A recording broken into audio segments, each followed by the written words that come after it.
And ये फरवरी monthly current affair है, इसका पार्ट 3 है। पार्ट 1 और पार्ट 2 मैंने पढ़ा दी हूँ और आज ये पार्ट 3 करंट अफेयर फरवरी का पढ़ने में मुझे लेट हो रहा है, मैं इवनिंग में कर रही हूँ क्योंकि आप लोग को पता है कि मैं ऑफिस भी जाती हूँ और वीडियो भी बनाती हूँ, तो थोड़ा डिफ़िकल्ट हो जाता है मेरे लिए, तो आप लोग थोड़ा समझिएगा ये बात को। फर्स्ट क्वेश्चन देखिए क्या है। Which lake has been renamed as Varun Sagar? कौन सा लेक का नाम, कौन सा झील का नाम बदलकर वरुण सागर रखा गया है?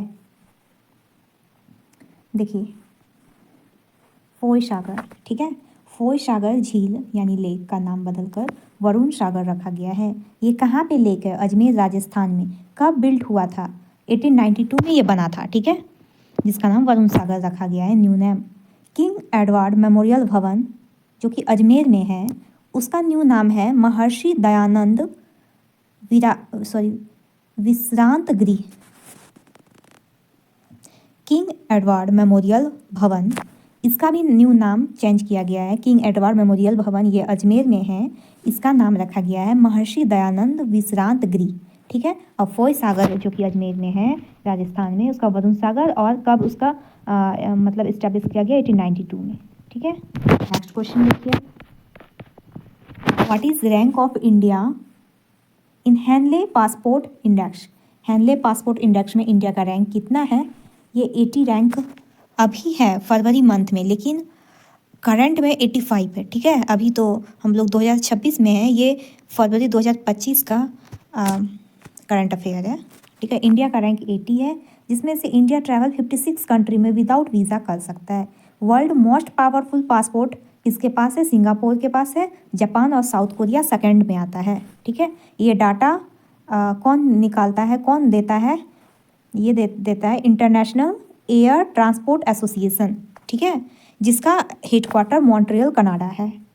तो सिंगापुर टॉप पे है, इंडिया का रैंक 80 है। नेक्स्ट क्वेश्चन देखते हैं। What is India rank in global lead green building 2024? India का कितना रैंक है ग्लोबल लीड ग्रीन बिल्डिंग में? थर्ड रैंक है, ठीक है। तो इंडिया का रैंक थर्ड है ग्लोबल लीड मतलब leadership in energy and environment design green building 2024, ranking given by USA green building council. ये रैंकिंग दिया जाता है यूएसए ग्रीन बिल्डिंग काउंसिल के द्वारा। इसमें इंडिया का रैंक थर्ड है ग्लोबल लीड ग्रीन बिल्डिंग में। चाइना टॉप पे है, कनाडा सेकेंड है, इंडिया थर्ड है, और इसमें यूएस ग्रीन बिल्डिंग काउंसिल ये रैंकिंग देता है। इसका मतलब हुआ ग्लोबल लीड का मतलब कि लीडरशिप किस में? एनर्जी और इन्वायरमेंटल डिज़ाइन में। अब नेक्स्ट क्वेश्चन देखते हैं। Recently Fort William has been renamed as, Fort William का नाम क्या रखा गया है? उसका विजय दुर्ग, ठीक है। फोर्ट विलियम जो कि कोलकाता वेस्ट बंगाल में है, इसको बिल्ड किया गया है ब्रिटिश ईस्ट इंडिया कंपनी के द्वारा 1696 से 1702 के बीच में। ये नेम रखा गया था किंग विलियम थर्ड के नाम पे, फोर्ट विलियम। और करंट यूज़ इसका हेड क्वार्टर में के लिए किया जाता है किसका? Eastern command of Indian railway. Eastern command of Indian railway का हेड क्वार्टर के रूप में किया जाता है। न्यू नेम है विजय दुर्ग, ठीक है। रिनेम्ड किया गया है by Indian army, Indian army के द्वारा इसको नाम रखा गया है विजय दुर्ग फोर्ट विलियम का। नेक्स्ट क्वेश्चन देखते हैं। इंटरनेशनल एपिलेप्सी डे कब मनाया जाता है? ये सेकेंड मंडे ऑफ फरवरी है। माई एपिलेप्सी जर्नी इसका थीम है। In which nerve cell activity in the brain is disturb, इसमें क्या होता है? नर्व सेल हमारा डिस्टर्ब हो जाता है, जिसके वजह से एपिलेप्सी आता है। ये सेकेंड मंडे ऑफ फरवरी को मनाया जाता है। नेक्स्ट क्वेश्चन देखते हैं। Which album won the Grammy award 2025 for best new age album? कौन सा एल्बम को ग्रैमी अवार्ड मिला है बेस्ट न्यू एज एल्बम के लिए? ये है त्रिवेणी, ठीक है। तो चंद्रिका टंडन जो कि इंडियन अमेरिकन है, म्यूजिशियन है, वो ग्रैमी अवार्ड जीती है 2025 की। चंद्रिका टंडन। कैटेगरी क्या है? बेस्ट न्यू एज, एम्बियंट और chant album. Best new age, ambient और chant album for Triveni album, ठीक है। तो त्रिवेणी एल्बम को Grammy award best new age album, ambient और चैंट एल्बम के लिए त्रिवेणी एल्बम को मिला है। और चंद्रिका टंडन जीती है ग्रैमी अवार्ड 2025 का। एल्बम क्या है?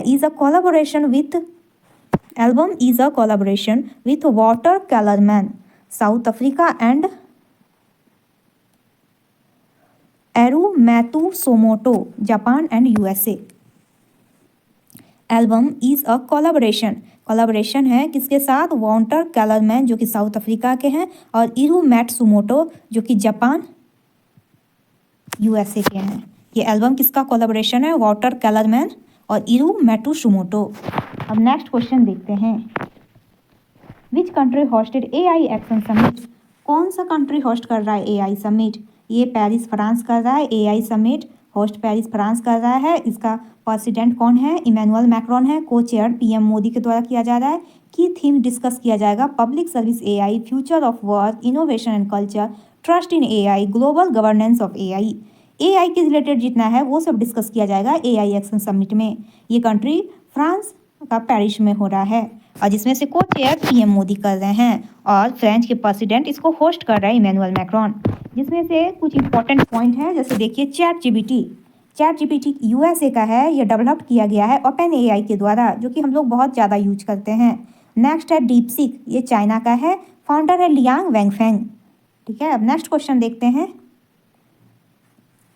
What is the growth percentage of foreign direct investment in finance year 2025? Growth percentage कितना है फॉरेन डायरेक्ट इन्वेस्टमेंट 2025 में? ये है 17.9%। तो ग्रोथ परसेंटेज देखा जा रहा है फॉरेन डायरेक्ट इन्वेस्टमेंट 2025 में 17.9%। फॉरेन डायरेक्ट इन्वेस्टमेंट इन 2025 में कितना डॉलर है? 55.6 बिलियन डॉलर है और परसेंटेज में 17.9%। नेक्स्ट क्वेश्चन देखते हैं। When is world wetland day celebrated? Wetland day कब सेलिब्रेट किया जाता है? 2 फरवरी को। ये रामसार कन्वेंशन होता है on wetland of international importance. Ramsar convention ये वेटलैंड के लिए ही जाना जाता है। ये वेटलैंड के इम्पोर्टेंस के लिए जाना जाता है रामसार कन्वेंशन, जिसको साइन किया गया था 2 फरवरी 1971 में। थीम क्या है? Protecting wetland for our common future. ये वर्ल्ड वेटलैंड डे का थीम है। नेक्स्ट क्वेश्चन देखते हैं। Which state has launch north India first green hydrogen plant? कौन सा स्टेट ने लॉन्च किया है नॉर्थ इंडिया का पहला ग्रीन हाइड्रोजन प्लांट? ये है Himachal Pradesh. Foundation laid by Himachal Pradesh CM Sukhvinder Singh Sukhu. मतलब कौन सा स्टेट ने लॉन्च किया है नॉर्थ इंडिया का पहला ग्रीन हाइड्रोजन प्लांट? ये हिमाचल प्रदेश के सीएम सुखविंदर सिंह सुक्खू। लोकेशन कहाँ है? दबोता, हिमाचल प्रदेश। और कैपेसिटी कितना है? 423 kg per day green hydrogen. Next question देखते हैं। Which state has launched north India first green hydrogen plant? ये तो सेम क्वेश्चन रिपीट हो गया। हिमाचल प्रदेश के सीएम सुखविंदर सिंह सुक्खू। दबोता, हिमाचल प्रदेश में capacity 423 kg per day green hydrogen. Next question देखते हैं। India agriculture sector contributed how much GDP in financial year 2024? India का जो एग्रीकल्चर सेक्टर है वो कितना कंट्रीब्यूट किया है जीडीपी में? 16%। Agriculture and food management, agriculture 16% of GDP 2024। Employment 46.1% of the population. Employment कितने को मिला है? 46.1% of the population. Kharif food production कितना हुआ है? 1647 लाख मिलियन टन 2024 में। 1647 लाख मिलियन टन 2024 में। नेक्स्ट क्वेश्चन देखते हैं। Which country become first to criminalize AI generated child abuse content? कौन सा कंट्री पहला हो गया है जो क्रिमिनलाइज किया है किसको? AI generated child abuse content. जितना AI generated child abuse content है उसको क्रिमिनलाइज किया है कौन सा कंट्री ने?